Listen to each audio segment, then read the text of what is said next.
อร่อยกันใหญ่เลย อาหารยี่ห้อใหม่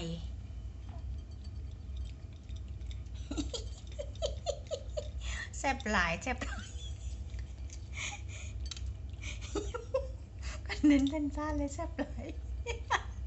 โอ้ยขำลูกสาว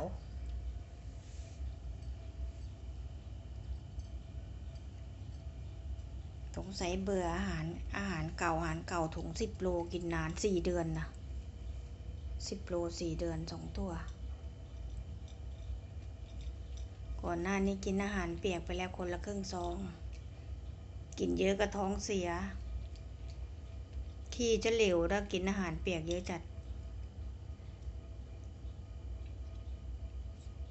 โอ้อิ่มแล้วอร่อยกันใหญ่เลย